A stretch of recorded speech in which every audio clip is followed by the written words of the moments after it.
Bien, doctores, vamos a continuar. Y entonces habíamos establecido el tema de los supuestos para interponer un amparo contra amparo. Los nuevos supuestos que dice el Tribunal Constitucional, no, porque el Tribunal parte de la idea de que el Código está haciendo una distinción donde la Constitución no distingue, porque la Constitución interpretada con sensu habla de que procede un amparo contra resolución judicial emanada de un proceso irregular. Y proceso irregular puede ser cualquier proceso judicial, penal, civil, laboral o constitucional. Entonces, ¿por qué decir que contra un proceso constitucional no cabría amparo? Ahí se está haciendo una distinción donde la Constitución no distingue. Entonces, en virtud de ello, dice el tribunal, yo voy a establecer un precedente vinculante que interprete correctamente el artículo 5, inciso 6 del Código Procesal Constitucional. Y entonces, a partir de ello, el tribunal va a establecer los 6 nuevos supuestos para emitir un precedente, un amparo contra amparo. Primer supuesto de amparo contra amparo, dice el Tribunal Constitucional: procede amparo contra amparo una sola vez, siempre y cuando las partes del primer amparo sean las mismas partes de un segundo amparo. Oiga, ¿por qué una sola vez? Justamente dice el tribunal, para evitar la desnaturalización del amparo contra amparo. Porque como aquí se ha acusado, y efectivamente yo he tenido la oportunidad de ver, dice el tribunal, que en más de una oportunidad se ha interpuesto amparo contra amparo del amparo del amparo, entonces obviamente vamos a desterrar esa situación. A partir de ahora, procede amparo contra amparo una sola vez, siempre y cuando las partes del primer amparo sean las mismas partes que el segundo amparo. Correcto. Primer supuesto para emitir un amparo contra amparo. Vale. Para los que han llegado, estamos hablando de las reglas del amparo contra amparo y estábamos diciendo que el primer supuesto para emitir un amparo contra amparo, según esta sentencia 4853 del tribunal, es que procede amparo contra amparo una sola vez, siempre y cuando las partes del primer amparo sean las mismas partes del segundo amparo.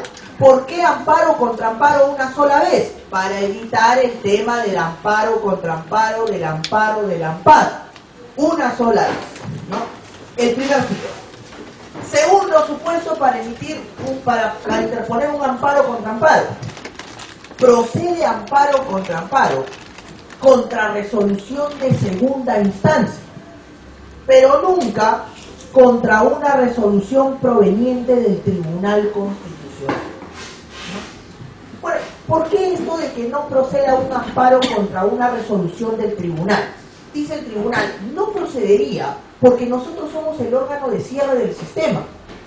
Se supone que tú cuestionas mi resolución ya no a nivel interno, ya tendrías que irte a nivel internacional, a la jurisdicción internacional, en virtud del artículo 205 de la Constitución, más el 114 del Código, ¿no? Y obviamente haces uso de tu derecho de acceso a la jurisdicción internacional. Pero no sería posible cuestionar una resolución de nosotros, del tribunal, vía otro proceso de amparo. Entonces, segundo supuesto para emitir un amparo contra amparo, procede amparo contra amparo contra una resolución de segunda instancia, pero nunca contra una resolución proveniente del Tribunal Constitucional. Claro, que esa segunda regla del amparo contra amparo va a quedar entre comillas, porque hoy en día sí cabe la facultad, cabe la procedencia de un amparo contra resolución del Tribunal Constitucional, ¿no? Y eso justamente es la 10ª regla que están viendo acá en el caso Cerro Piedra.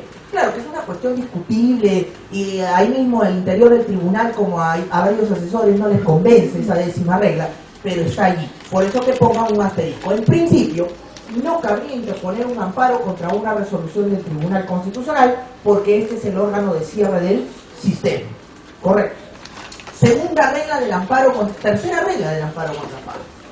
Cabe amparo contra resolución de segunda instancia que declara fundada la demanda, o que declara infundada la demanda, o improcedente la misma, y que afecta el contenido esencial de los derechos fundamentales del demandado. Vuelvo a repetir. Cabe amparo contra resolución de segunda instancia que deniega la demanda, o sea, la declara infundada o improcedente, y que afecta el contenido esencial, o que declara fundada la demanda, y que afecta el contenido esencial de los derechos fundamentales del demandado. Fundada. Vuelvo a repetir. Cabe amparo contra resolución de segunda instancia que declara fundada la demanda y que afecta el contenido esencial de los derechos fundamentales del demandado. Vamos a explicar. Oiga, ¿por qué el demandado? Recuérdense que cuando en un proceso de amparo se declara fundada la demanda en segunda instancia, el proceso culmina allí. Porque el demandado no puede acudir al Tribunal Constitucional, ¿correcto? El único que puede acudir al tribunal, ¿quién es? El demandante, y siempre y cuando la segunda instancia le deniegue la demanda. Pero en el caso que la segunda instancia le declare fundada la demanda, el demandado ya no puede acudir al tribunal en virtud de que el artículo 202, inciso 2 de la Constitución, habla que el Tribunal Constitucional es competente para conocer resoluciones denegatorias en segunda instancia. Entonces el tribunal dice, ¿qué pasa si mañana más tarde se declara fundada la demanda de amparo, pero el demandado dice que esa resolución de segunda instancia que ha declarado fundada la demanda le afecta el contenido esencial de sus derechos fundamentales? Entonces, como no puede acudir al tribunal, ¿qué le queda? Interponer su amparo contra amparo. Entonces, ese es el mecanismo que utilizaría el demandado para hacer valer sus derechos fundamentales, porque no puede acudir directamente al Tribunal Constitucional, porque el único que puede acudir al tribunal es el demandante, y siempre y cuando se le deniegue la demanda. Entonces, la tercera regla de amparo contra amparo nos dice que cabe amparo contra resolución de segunda instancia que declara fundada la demanda y que afecta el contenido esencial de los derechos fundamentales del demandado. Creo que hasta ahí la cuestión es clara. La tercera regla, porque como el demandado no puede acudir al tribunal vía recurso de agravio, si se queja que le afecta la resolución de segunda, le afecta sus derechos fundamentales, puede interponer su amparo contra amparo. Pero a continuación viene la cuarta regla. Y la cuarta regla sí le va a dar la potestad ya no al demandado, sino también al demandado.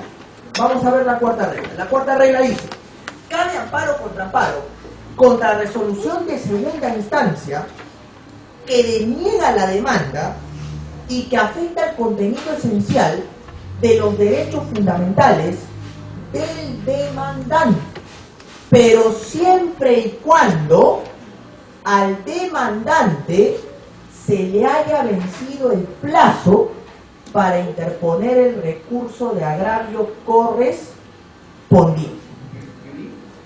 Fíjense, se supone que si en segunda instancia declaran infundado o improcedente la demanda, ¿qué puede hacer el demandante?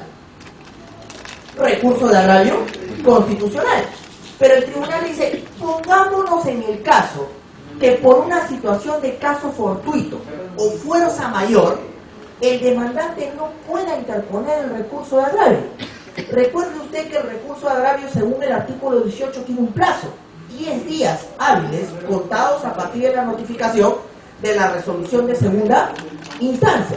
Pongamos que por una cuestión de caso fortuito o fuerza mayor, al demandante no pueda permitirse, no pueda acceder al recurso de agravio y considere que esa resolución de segunda instancia le afecta a sus derechos fundamentales. Puede entonces interponer en esos casos su amparo contra amparo. Pero claro, ahí también hay que tener en cuenta lo siguiente. No se trata de que el demandante se le declare infundado o improcedente. Yo soy el demandante, por ejemplo. Me declaran infundado o improcedente. Estoy debidamente notificado y yo agarro y digo, bueno, no importa, el plazo de 10 días total, puedo interponer mi amparo contra amparo si se me vence para interponer el recurso de agravio. Tampoco se trata de eso. Porque si se tratara de eso, ahí ya estaríamos hablando de una desigualdad de armas. Porque el demandado solamente tiene el amparo contra amparo, pero el demandante ya ¿qué tendría? Tendría dos cosas: el recurso de agravio y aparte tendría el amparo contra contra amparo, y ya sería pues una desigualdad de armas. Por eso que el tribunal ya en otras resoluciones dice, no, cuidado, ¿no? El amparo contra amparo a favor del demandante solamente se va a dar cuando al demandante se le haya vencido el plazo para interponer el RAC por una cuestión de caso fortuito o fuerza mayor que tiene que sustentar debidamente. Porque si al demandante se le deniega la demanda, él tiene el recurso de agravio constitucional.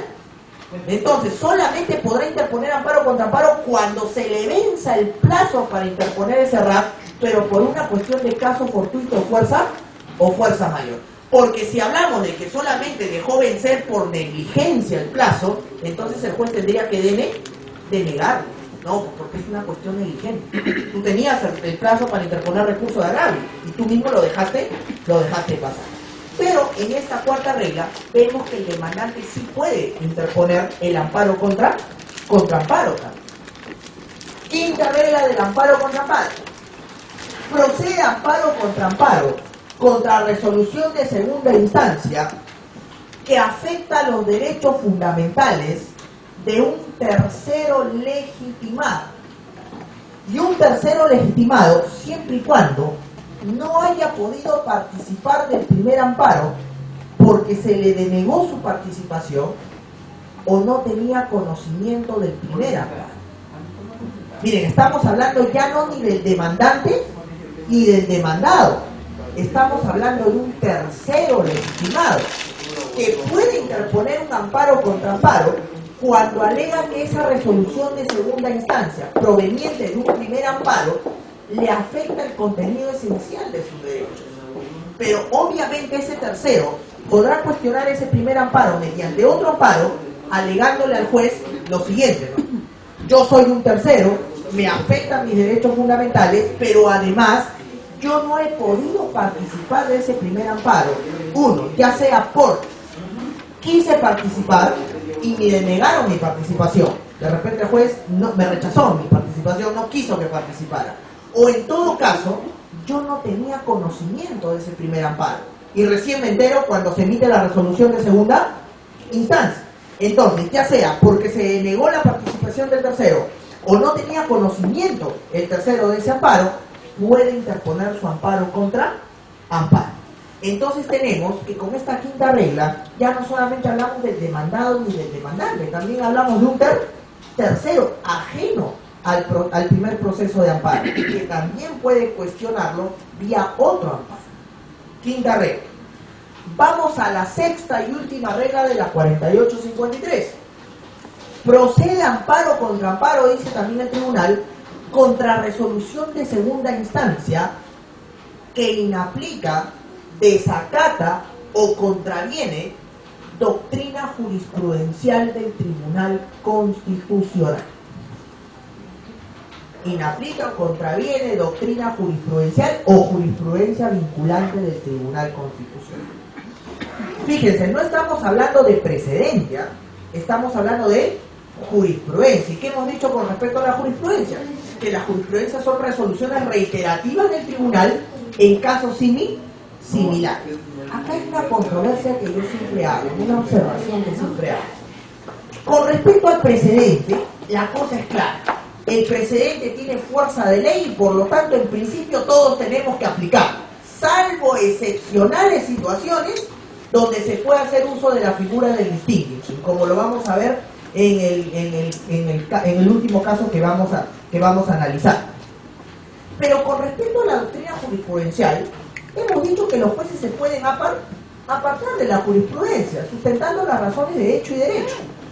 Pero vea usted que con respecto a esta sexta regla, parece que indirectamente el tribunal también impone a los jueces de segunda instancia aplicar su jurisprudencia sí o sí obligatoriamente.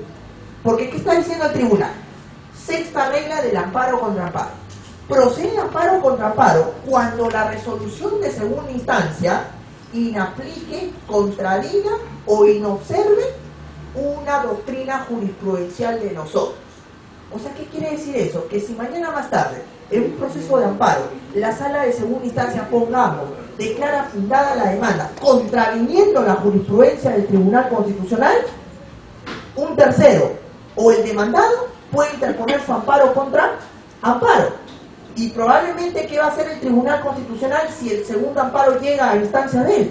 Va a romper la sentencia de segunda instancia y le va a decir, Sala, tú tenías la obligación de continuar o aplicar mi jurisprudencia vinculante. Y pregunto yo ahí ya no le está obligando a las salas a aplicar su jurisprudencia como si fuera un precedente vinculante.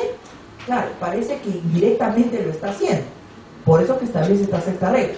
Pero bueno, estamos hablando de un expediente 4853 que se dio en el año 2005-2006, cuando hablábamos de un tribunal constitucional que había caído en activismo judicial y se creía no el guardián de la Constitución, sino el dueño de la Constitución, ¿no? Y obviamente un tribunal superpoderoso, ¿no? Ese tribunal que muchas veces le confiaba Hans Kelsen en su famosa obra La garantía jurisdiccional de la Constitución. Decía, yo no quiero que mi tribunal mañana más tarde se convierta en un tribunal odioso, superpoderoso, que en vez de proteger la Constitución la termine pisoteando. Y muchas veces los tribunales constitucionales en el mundo caen en activismo judicial. Y eso no es común a nuestro tribunal, es común a todos los tribunales, inclusive la Corte Suprema Norteamericana, hasta la década de los 30, caía en un excesivo activismo judicial, ¿no? Bajo el dicho había un juez, Hughes, un juez de la Corte Suprema Norteamericana, que decía, la Constitución es lo que nosotros los jueces supremos decimos que es, ¿no? Ya con eso se dan cuenta de excesivo activismo judicial. Un tribunal tiene que ser prudente, pero en esa época pues era el máximo polvorio del Tribunal Constitucional y claro, era el mejor tribunal que hemos tenido, ¿no? Con sus avances y retrocesos era el mejor, ¿no? El tribunal que vino después no estaba a la altura, dígase lo que se diga. Entonces ahí tenemos las 6 reglas del amparo contra amparo, las 6 reglas de la 4856. Pero posteriormente, el Tribunal Constitucional aumentó esas 6 reglas y estableció 4 reglas más, con lo que ahora hablamos de 10 reglas de amparo contra amparo. El precedente 4853 sigue vigente en el extremo del amparo contra amparo. Pero después de este, vino otro caso, el famoso caso Provías, la 3908-2009, donde el tribunal estableció una séptima regla, un séptimo supuesto para emitir precedente vinculante, para interponer amparo contra amparo. ¿Cuál fue ese séptimo supuesto? Recordaremos que en la 4853 el tribunal estableció 2 precedentes vinculantes. El primero, el precedente referido a las 6 nuevas reglas de amparo contra amparo que acabamos de describir. Pero además de ese precedente, el tribunal estableció otro precedente vinculante, que ya no está vigente, que ya no está más. El tribunal en la 4853, luego de establecer las 6 nuevas reglas de amparo contra amparo, estableció el famoso recurso de agravio constitucional a favor del precedente vinculante. ¿Y cómo funcionaba este recurso de agravio constitucional? Dice el tribunal, si mañana la sala de segunda instancia declara fundada la demanda, contraviniendo, inobservando o inaplicando un precedente vinculante de nosotros, entonces el demandado está legitimado para interponer recurso de agravio constitucional. Oye, tribunal, pero eso no es posible porque la Constitución en el artículo 202, inciso 2, dice que el tribunal solamente va vía resolución denegatoria. Y tú estás diciendo que el demandado también puede ir en caso de resolución estimatoria. Y el tribunal le respondía y decía, claro, lo que pasa es que estamos interpretando la Constitución. A partir de ahora, resolución denegatoria va a tener 2 significados. Primer significado, resolución denegatoria será aquella resolución denegatoria stricto sensu que declare infundado o improcedente la demanda, y ahí quien interpondrá el recurso, ¿quién va a ser? El demandante. Pero también se llamará resolución denegatoria a aquella resolución estimatoria que declare fundada la demanda, pero contraviniendo, inaplicando o inobservando un precedente vinculante de nosotros. Y ahí quien interpondrá el recurso ya no será el demandante, pues será el demandado. Claro, ese precedente tuvo 1001 discusiones y polémicas, porque ahí se decía que el tribunal ya no estaba interpretando la Constitución.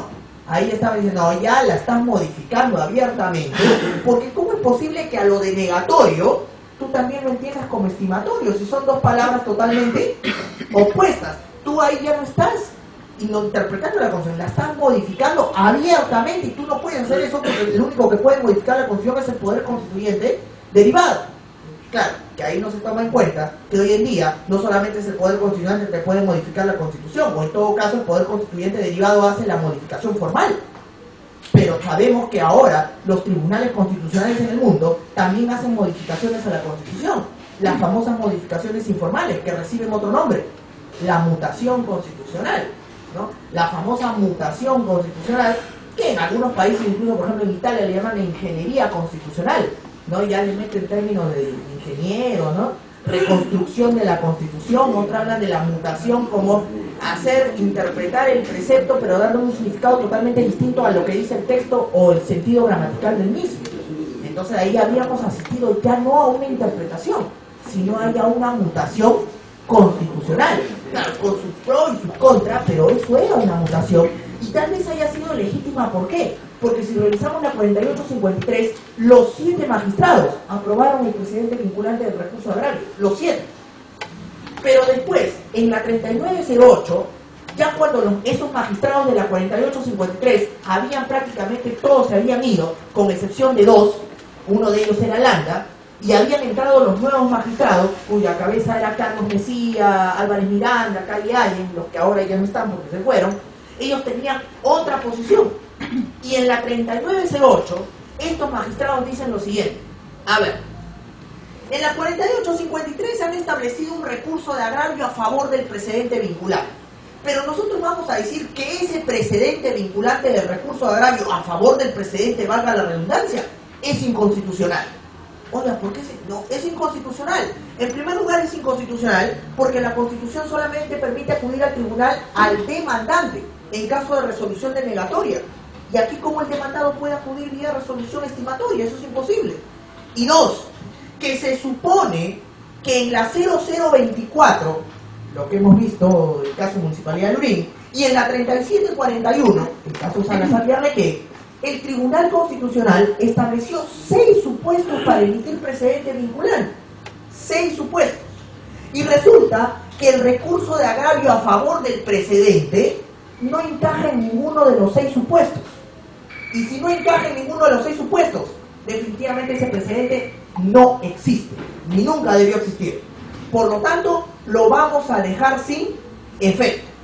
Oye, Tribunal Constitucional, y si lo deja sin efecto ahora, ¿qué va a pasar cuando en segunda instancia la Sala declare fundada la demanda contraviniendo un precedente vinculante? ¿Qué va a hacer el demandado? ¿Qué puede hacer? Bueno, el demandado va a hacer lo siguiente. Ya no va a poder interponer recurso de agravio, va a hacer otra cosa. Va a interponer su amparo contra amparo. Es decir, establecemos una 7ª regla de amparo contra amparo. Cabe amparo contra resolución de segunda instancia que declara fundada la demanda, contraviniendo un precedente vinculante. Así como cuando cabe amparo contra amparo cuando se inobserva doctrina jurisprudencial, también cabrá amparo contra amparo cuando se inobserva un precedente vinculante, ¿no? ¿Ya? Entonces la 7ª regla será: cabe amparo contra resolución de segunda instancia que inobserve, desacate o inaplique un precedente vinculante. No, fundado. Ahí es el demandado. Ahora, acá hay un tema, ¿no? Si ustedes revisan la 3908, la 3908 terminó así: 4 contra 3. Y en ninguna parte de la 3908 se dice que esa sentencia o alguna parte de esa sentencia es precedente vinculante. Es decir, dejaron sin efecto un precedente vinculante por una sentencia ordinaria. Y ahí obviamente se rompe el esquema. ¿Y saben por qué no podía ser precedente vinculante esto? Porque ya el tribunal, en su reglamento normativo, y ustedes pueden revisar el artículo 11 del reglamento normativo del tribunal, dice bien claro que para emitir un precedente vinculante se requiere mayoría calificada del tribunal, o en todo caso, para cambiar un precedente vinculante, mayoría calificada, o sea, 5 contra 2, y la 3908 termina 4 contra 3, o sea, la mayoría a la fuerza, a la mala, dejó sin efecto el precedente de la 4853. Y aumentó una nueva regla de amparo contra amparo, en caso de inobservancia del precedente vinculante, ¿no? Claro, hay toda una discusión, hay un voto en minoría que lo hace pues Beaumont Gallegos, Eto Cruz y Guzmán Gallegos, Vergara Botelli y Lagda Arroyo, diciendo de que lo que habían hecho era una barbaridad porque no se podía romper las reglas del precedente vinculante. El precedente se deja sin efecto mediante otro precedente, es el overruling, pero no lo habían respetado. Bueno, pero la situación es que esta sentencia se entiende como un precedente vinculante informal, ¿no? Llámelo así. Por ninguna parte está precedentes, ¿no? Pero es que ahí viene el excesivo activismo judicial. Vea, como estos magistrados no pensaban como los otros, entonces, no me van a hacer, y pum, a la fuerza rompen. Y obviamente no le queda la seguridad jurídica y juegan al constituyente, ¿no? Porque recuerde que ellos dicen que no cabe amparo, no cabe recurso de agravio a favor del precedente porque la Constitución habla de resolución denegatoria. Pero estos mismos magistrados que dijeron eso, luego te sacaron la sentencia Martínez Moreno, el famoso recurso de agravio a favor del orden constitucional, donde el procurador, en caso de tráfico ilícito de drogas, lavado de activos, si se declara fundada la demanda en segunda instancia, puede interponer recurso de agravio. Entonces tú dices, oye, pero si me estás diciendo que no podía porque la Constitución dice resolución denegatoria, ahora me sacas una de que sí puede, pero solamente para el caso del procurador público. Y recuerde que ahora ya no solamente es tráfico ilícito de drogas y lavado de activos, sino también es terrorismo, y mañana serán más delitos y así ya nos vamos a ir al infinito, ¿no? O sea, la seguridad jurídica se rompe cuando los tribunales constitucionales no tienen la debida prudencia y sapiencia de la que nos hablaba Kelsey, ¿no? Vamos a otra regla de amparo contra amparo. Ya vamos 7, vamos a la octava regla. La octava regla será en este caso, el caso de la cooperativa de ahorro de la policía Santa Rosa de Lima. El amparo contra amparo, siempre y cuando se ejecute la sentencia del primer amparo, en específico para las situaciones de amparos laborales. Cabe amparo contra amparo, siempre y cuando el demandado ejecute la sentencia del primer amparo. O sea, ejecute primero y reclame después. ¿Por qué? En el caso Provías se había tratado y el tribunal se había percatado de la siguiente situación. Provías es un conjunto de trabajadores que habían sido despedidos por esta institución que pertenece al Ministerio de Transportes y Comunicaciones. Ellos interponen su demanda de amparo, eran como 20 trabajadores, interponen su demanda de amparo, primera instancia gana, segunda instancia también gana, pero el abogado de Provías, aprovechándose de una de las reglas de la 4853, que dice que cabe amparo contra amparo cuando la segunda instancia inobserva doctrina jurisprudencial, interpone amparo contra amparo, diciendo no, están inobservando doctrina jurisprudencial. Pero una vez que interpone el amparo contra amparo, hace lo siguiente: señor juez constitucional, medida cautelar de no innovar, es decir, que no se ejecute el primer amparo hasta que no se resuelva el segundo. Primera instancia denegado, segunda instancia denegado, el caso llegó al Tribunal Constitucional, el tribunal denegó también el amparo contra amparo, muy al margen que también dejó sin efecto el recurso de agravio en favor del precedente, pero lo deniega. Pero resulta que cuando lo deniega, obviamente le establece multas a la institución Provías, al abogado también, pero de los 20 trabajadores que habían ganado legítimamente el primer amparo, 2 habían fallecido, porque entre el primer amparo y el segundo habían pasado cerca de 8 años litigando.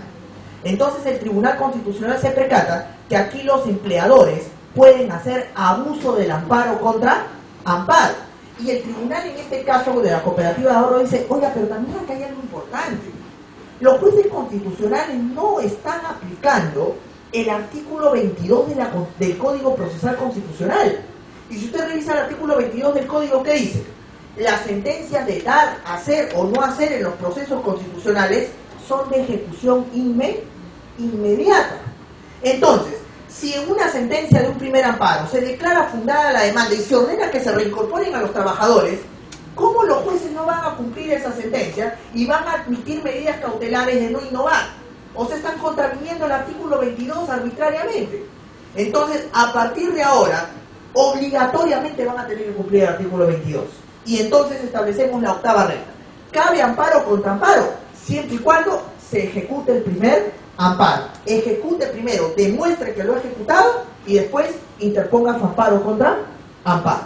Octava regla. Novena regla. El caso Roberto Alca.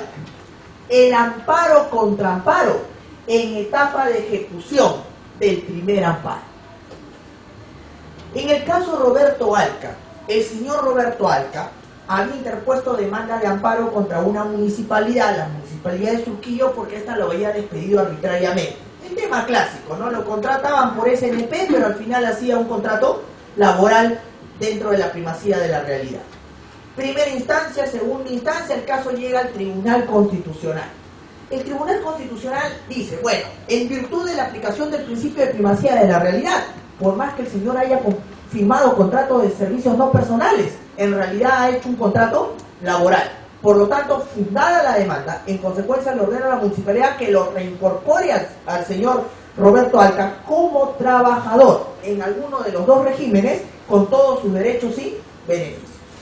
Sabemos que el tribunal no ejecuta la sentencia, quien ejecuta es el juez de ejecución. Correcto. Baja el juez de ejecución y el juez de ejecución le notifica a la municipalidad para que ejecute la sentencia. La municipalidad lo manda a llamar al señor Roberto Alca, el señor Roberto Alca va a firmar el contrato y se encuentra con que en el contrato bien grandazo decía contrato de servicios no personales. Y el señor dice, oiga, un momento, yo no le puedo firmar eso porque el tribunal ha dicho que a mí usted me incorpore como trabajador. O sea, yo le tendría que firmar un contrato laboral. Ese es contrato no de servicios no personales, o sea, es un contrato que termina la fecha y me va a votar. La municipalidad, pero te estoy incorporando. Pero no bajo lo que dice el tribunal, me estás engañando, estás cometiendo fraude. No, te estoy incorporando. Hay una discusión, el señor Roberto Alca le presenta una solicitud al juez de ejecución del amparo, le dice, juez de ejecución, obliga a la municipalidad a ejecutar de manera completa y concreta la sentencia del tribunal. El juez de ejecución le saca una resolución y dice, ya se ejecutó lo decidido, estése a lo resuelto, archives el proceso. ¿No? O sea, listo, quedó ahí. El señor Roberto Alca interpone recurso de apelación contra esa resolución. La sala le dice, señor, ya el juez de ejecución dice que ya se cumplió con la sentencia, yo que tengo que ver. Además, yo no soy el juez de ejecución, el que ejecuta es el juez de primera instancia que hace las veces de juez de ejecución. Lo sentimos mucho, no tengo nada que ver con su recurso de apelación. Ante esta situación, el señor Roberto Alca revisa el Código Procesal y se encuentra con que el Código Procesal en el artículo 22 y 59 establece medidas coercitivas, pero no para los jueces que incumplen, sino para el demandado que no cumple. Multa, apertura de procedimiento administrativo y destitución. Pero ¿qué pasa cuando no es el demandado, sino es el propio juez de ejecución el que no quiere cumplir con la sentencia, o en todo caso la está cumpliendo mal, defectuosa o erróneamente? ¿Qué hace el señor Roberto Alca? Decide interponer un amparo contra ambas resoluciones provenientes de otro amparo, pero se percatan que esas resoluciones provenían de un amparo en etapa de ejecución. Primera instancia, ¿qué le dice el juez confiable? Señor, improcedente, porque según la 4853 sí cabe amparo contra amparo, pero contra resolución de segunda instancia en un proceso en trámite. Este proceso ya culminó, es una etapa de ejecución, no cabría el amparo contra amparo. Segunda instancia, improcedente. El caso sube al Tribunal Constitucional y el tribunal dice lo siguiente: oiga, ¿cómo no va a caber el amparo contra amparo si cuando aquí estamos viendo que en este amparo en etapa de ejecución se está vulnerando un derecho fundamental que pertenece a la tutela procesal efectiva, el derecho a la ejecución y eficacia de las resoluciones judiciales? Y se supone que el derecho a la ejecución y eficacia dice que la resolución se debe cumplir de manera total, completa y concreta. No se aceptan resoluciones que se ejecuten de manera imparcial o de manera defectuosa o errónea. Se está vulnerando el derecho a la tutela jurisdiccional que pertenece a la tutela procesal efectiva. Entonces, a partir de ahora, no ven la regla de amparo contra amparo. Cabe amparo contra amparo en etapa de ejecución de un primer amparo cuando se vulnera el derecho a la ejecución y eficacia de las resoluciones judiciales.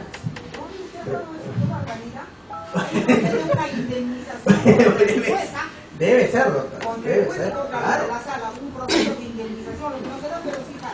Debe ser, doctora, que lo haya hecho.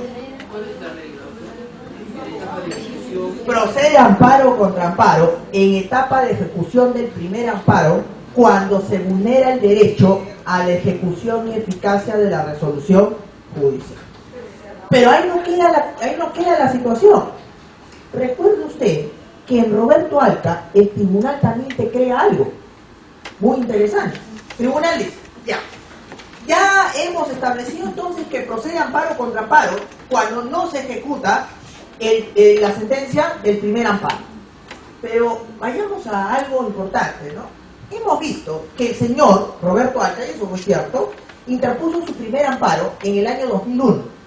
Llegó al tribunal en el año 2004. Ganó en el tribunal en el 2004. Todo este procedimiento de que no querían ejecutar su sentencia le demoró un año. En el 2005 volvió a interponer amparo contra amparo. Y el caso llegó al tribunal en el 2010. O sea, ¿cuánto tiempo venía litigando? 9 años. Desde el 2001 hasta el 2010. Entonces el tribunal dice, esto creo que ya es un abuso también a los derechos fundamentales de las personas. Entonces, he dicho que sí cabe amparo contra amparo en etapa de ejecución, como ha sucedido, es perfecto. Pero considero yo que aquí debe crearse una institución que agilice estas situaciones. Entonces, a partir de ahora, voy a crear una institución en base a mi autonomía procesal. Recuerde usted que el tribunal utiliza un principio importado del Tribunal Federal Alemán. Malo o bueno, porque ese principio hay que utilizarlo de manera muy excepcional, es un principio que le ha permitido al tribunal crear instituciones procesales cuando existen este tipo de problemas de vacíos que pueden vulnerar o afectar derechos. El principio de autonomía procesal es aquel principio por el cual el tribunal puede crear instituciones del derecho procesal constitucional cuando existen vacíos normativos. Vemos que el principio de autonomía ya le estaría dando facultades implícitas de carácter legislativo al tribunal. Oye, ¿y en qué se basa la autonomía procesal? Según el tribunal, la autonomía procesal se basa en el artículo 201 de la Constitución. Cuando la Constitución dice que el Tribunal Constitucional es el órgano de control máximo de la Constitución, es autónomo e independiente. Ya, cuando dice autónomo, esa autonomía tiene dos cosas. Se refiere a una autonomía institucional, por la cual el tribunal no está sometido a ningún otro órgano de la Constitución, pero también se desprende una autonomía procesal, por la cual el tribunal puede malear su derecho procesal constitucional y a partir de esto crear instituciones procesales. Pues bien, utilizando la autonomía procesal, voy a crear una institución para proteger el derecho a la ejecución y eficacia de las resoluciones judiciales. Voy a crear el recurso de apelación por salto, o el recurso per salto.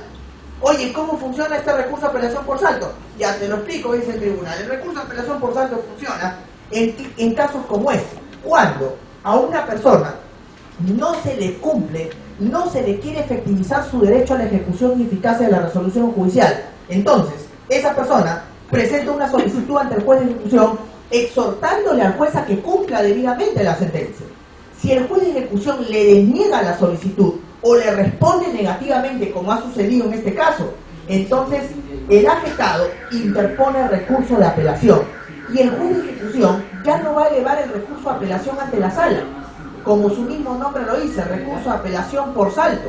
El juez de ejecución eleva el recurso de apelación directamente al Tribunal Constitucional para que el tribunal determine por qué ese juez de ejecución no ha ejecutado debidamente la sentencia. Aquí el tribunal ya no va a emitir sentencia porque ya la emitió.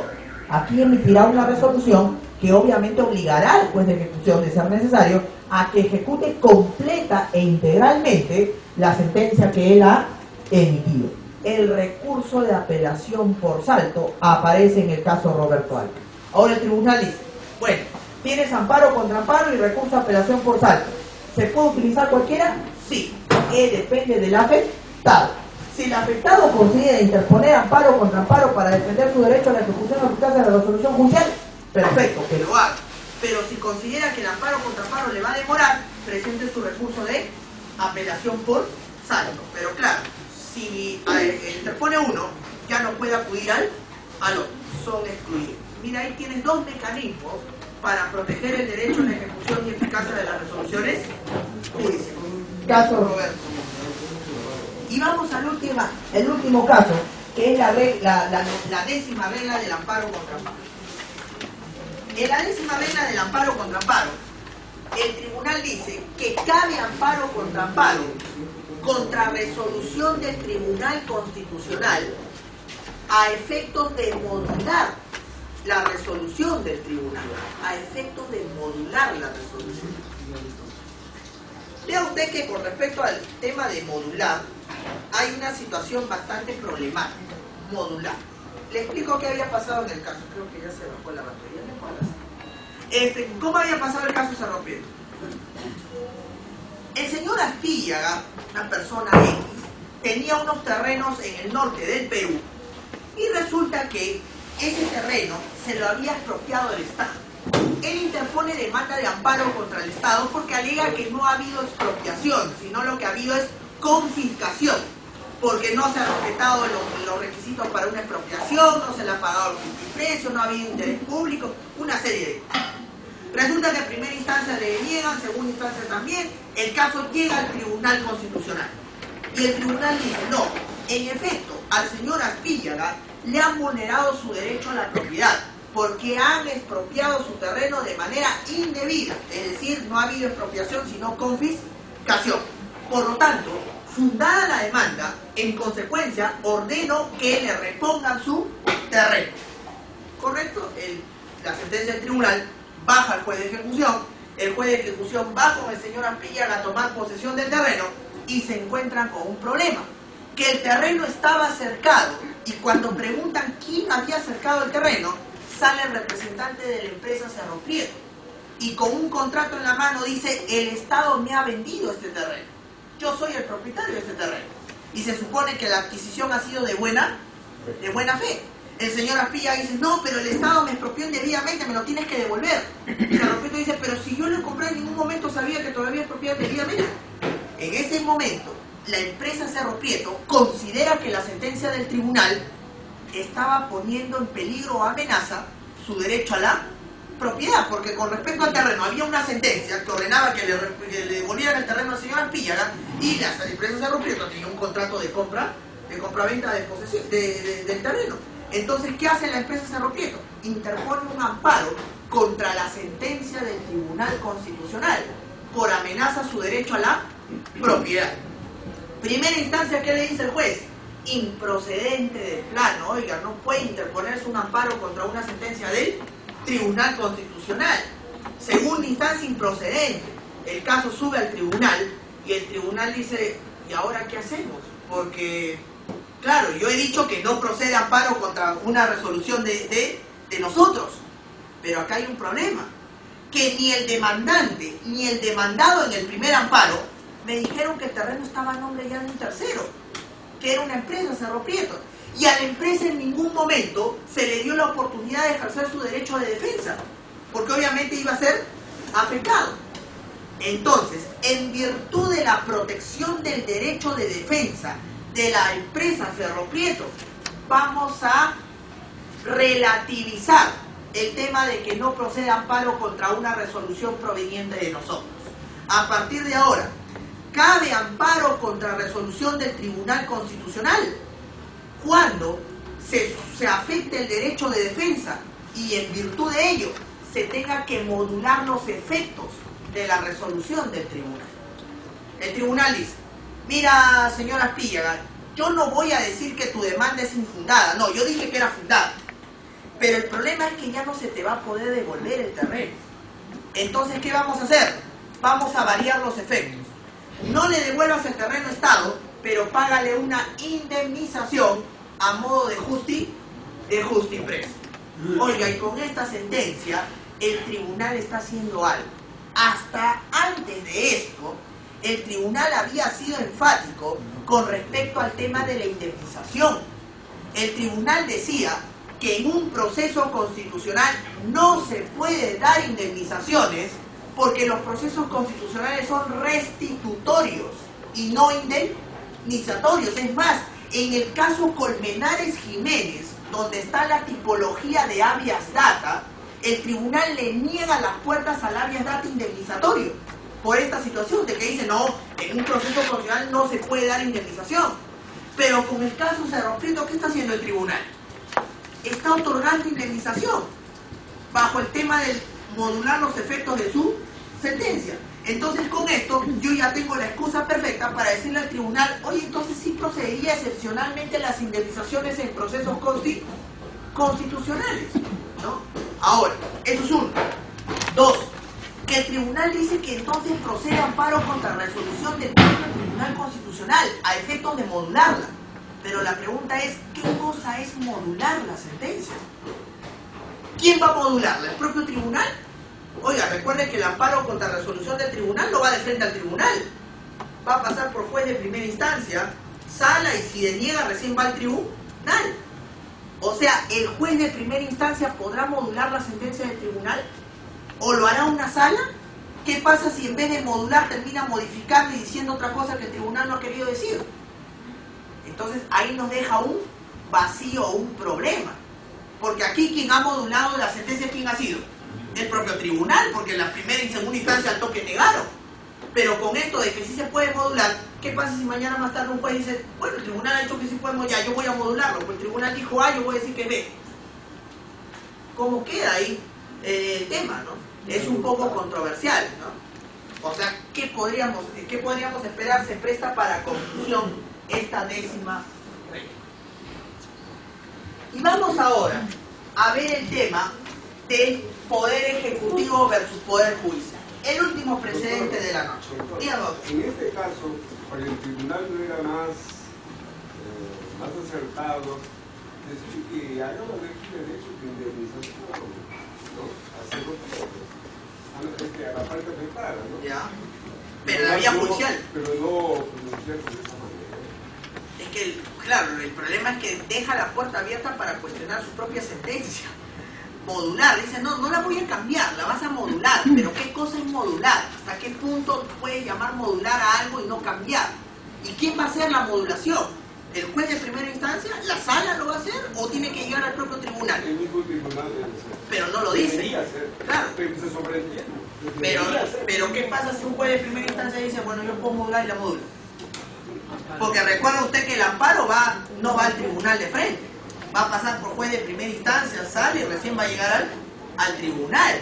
Complicada esa situación. Hasta ahorita no se han vuelto a pronunciar sobre esto. Habrá que esperar. Vamos ahora al caso poder ejecutivo versus poder judicial.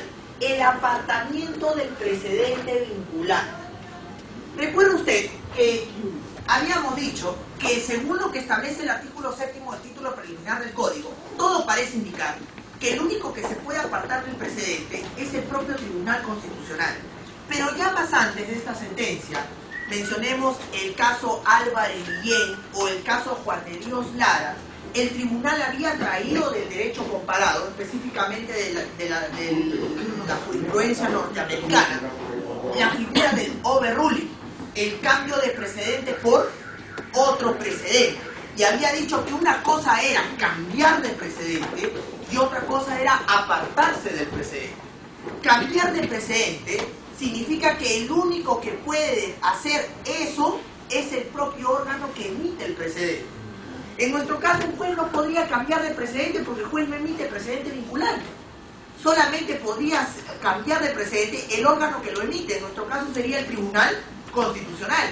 Y ahí tenemos la figura del overruling, ya sea prospective a futuro o retrospective de manera inmediata.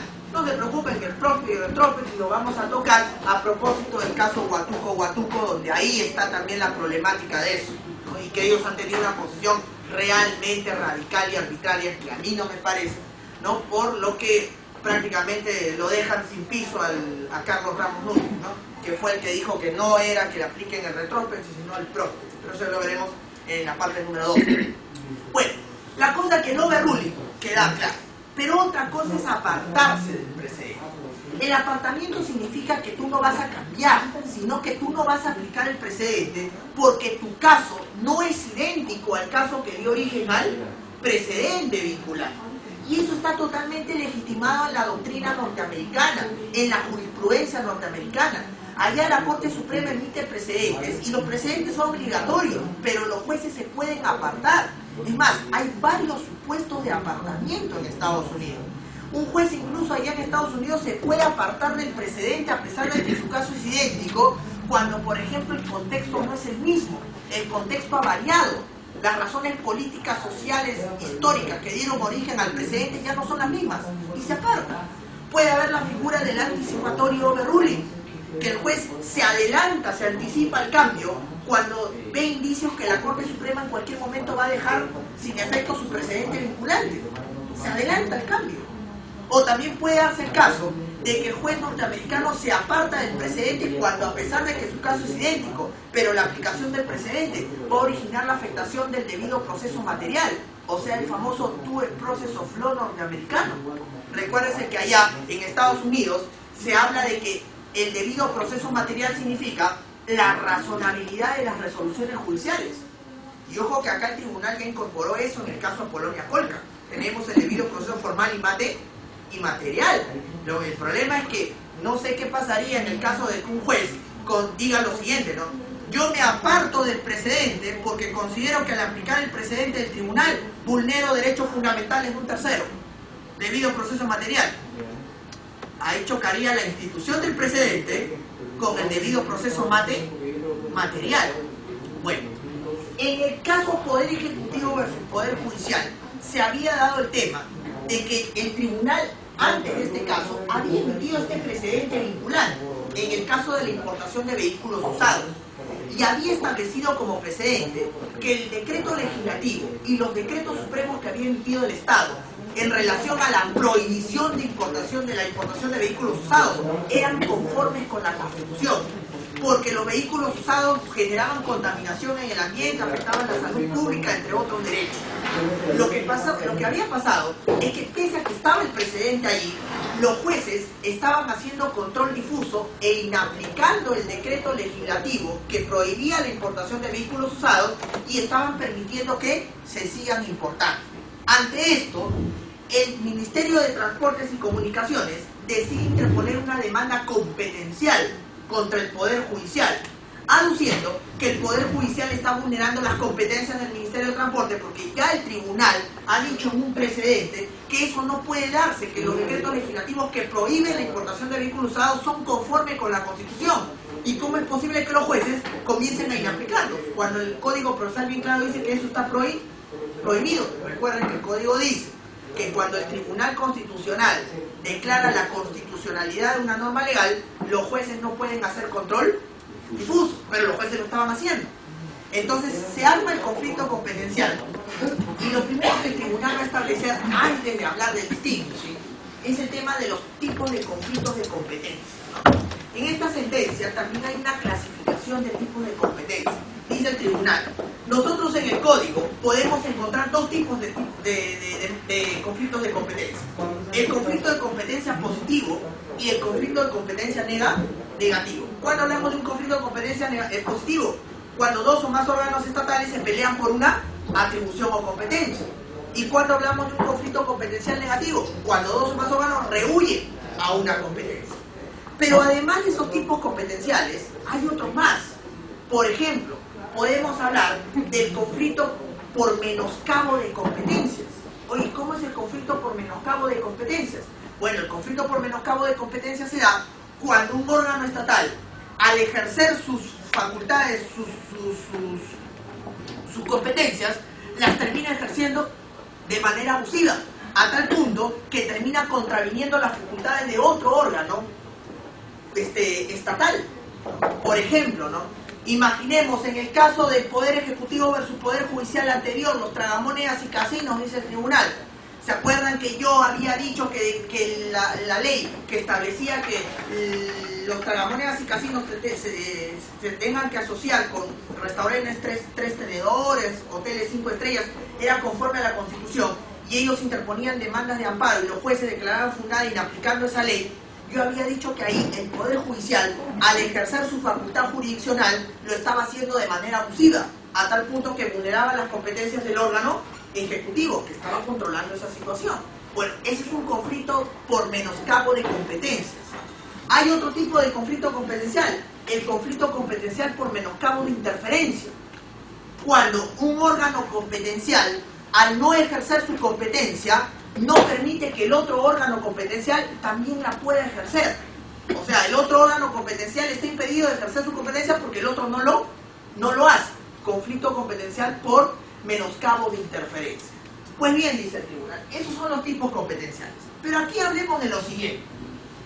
Se ha interpuesto la demanda competencial porque se ha dicho que estamos cayendo aquí en un conflicto por menoscabo de competencias, es decir, el Poder Judicial, otra vuelta, al ejercer sus funciones jurisdiccionales, está rompiendo las competencias que tiene el Poder Ejecutivo. Más allá de este conflicto por menoscabo de competencias, yo también veo otra cosa. Se supone que yo ya emití un precedente vinculante, donde bien claro digo que la importación de vehículos usados es inconstitucional y que los decretos legislativos y los decretos supremos que prohíben la importación son conformes con la Constitución. Entonces, ¿cómo es posible que el Poder Judicial, pese a que yo he establecido el precedente, siga inaplicando las normas que yo he dicho que son conformes con la Constitución? Ahí hay un desacato abierto a mi precedente vinculante. Y mi precedente tiene fuerza de ley. No puedes apartarte cuando el caso que se está resolviendo es idéntico al que dio origen al precedente vinculante. Entonces, la pregunta que se han hecho muchos es, ¿el precedente vinculante es o no es objeto de apartamiento en nuestro país? Bueno, se me ha imputado muchas cosas, se dice que el tribunal quiere imponer el precedente. No, como hemos traído la figura del overruling, cambio del precedente por otro, vamos a traer también la figura del distinguished. Entonces, a partir de ahora, ¿los jueces se pueden apartar? Sí, se pueden apartar, pero solamente se pueden apartar en un solo caso. Oye, ¿cuál es ese caso? Cuando el supuesto de hecho del conflicto que está resolviendo el juez no es idéntico al supuesto de hecho que dio origen al precedente. ¿Por qué? Recuerden la definición que yo di de precedente en el caso 0024. ¿Qué dije que era el precedente? Una regla jurídica que nacía para resolver un caso en concreto y que servía para resolver casos futuros de naturaleza como homóloga. Es decir, si el caso no es idéntico, los jueces se pueden apartar. Entonces, solamente en ese supuesto, los jueces se pueden apartar. Ahora, en este caso, señores, el supuesto sí es idéntico, porque en este caso justamente se trataba de una demanda de amparo contra los decretos, contra el decreto legislativo y los decretos supremos, que se aducía que eran inconstitucionales porque prohibían la importación de vehículos usados. Y cuando el caso llegó al tribunal, ¿qué dije yo como tribunal? Que estaba bien la prohibición, que la importación de vehículos usados no se podía dar. Ahora, en otros supuestos se han presentado demandas de amparo y los jueces, en vez de aplicar el precedente, cuando el caso es idéntico, ¿qué han hecho? Se han apartado. Entonces, bajo esa tesis, así como establezco que los jueces pueden hacer distinguishing, también voy a establecer otra cosa. ¿Cuáles van a ser las consecuencias en caso los jueces se aparten indebidamente, como ha sucedido en este caso? Muy bien. Las consecuencias van a ser las siguientes. Primero, que su resolución judicial es nula de pleno derecho. Dos, que inmediatamente la ONMA y el Consejo Nacional de Magistratura procedan a las sanciones respectivas. Y tres, que el Ministerio Público los denuncie por prevaricato. Y estas tres consecuencias constituyen precedente vinculante. Fíjense, el poder. Ahora, acá hay un tema, ¿no? Acá hay un tema. Dice el tribunal que los jueces se pueden apartar cuando el caso que están resolviendo no es idéntico al que dio origen al precedente. Oiga, pero acá hay un tremendo problema. Yo soy juez, yo digo, estoy resolviendo el caso, analizo y digo, ese caso que estoy resolviendo, el supuesto de hecho de este caso no calza con el supuesto de hecho que dio origen al precedente. Entonces, en virtud de eso, me aparto y argumento. Pero ¿qué pasa si para la ONMA o para el CNM sí era el mismo supuesto? Me fregué. Entonces, ¿qué van a hacer los jueces? Van a preferir aplicar el precedente muchas veces por temor a las sanciones que pueda originar o a la posición que tenga la ONMA o el Consejo Nacional de la Magistratura. Ahí hay un problema. O sea, está el distinguishing, pero sin embargo, para aplicarlo es muy peligroso, es muy complejo. Los jueces no, por las consecuencias que ha establecido el tribunal. el tema de la denuncia. Ahora, con respecto al tema del prevaricato, ahí el tribunal está cometiendo algo contrario a la Constitución, pues analogía penal, porque el prevaricato es cuando justamente no se cumple con una ley, y hemos dicho que el precedente no es ley. Entonces, ¿cómo va a decir que lo denuncie por prevaricato? O sea, está haciendo analogía penal y eso está prohibido. Sin embargo, lo hace, ¿no? Ahora, una fiscal por ahí me dijo en algún momento, doctor, pero hagamos algo práctico, pues. Denunciamos, pero el juez que lo archive. Y ya se cumplió con la sentencia. Claro, el fiscal denuncia, pero el juez archiva porque no se cumple con el tipo penal. Y listo, se cumplió con la sentencia del tribunal. Habría que ver esa posibilidad también. Pero ahí tenemos estos precedentes. La segunda parte, vinimos con el caso Consorcio Requena, Huatuco, Francisca Vázquez y el caso El Gorrino. Los últimos 4 precedentes del tribunal. Muchas gracias, hasta la próxima.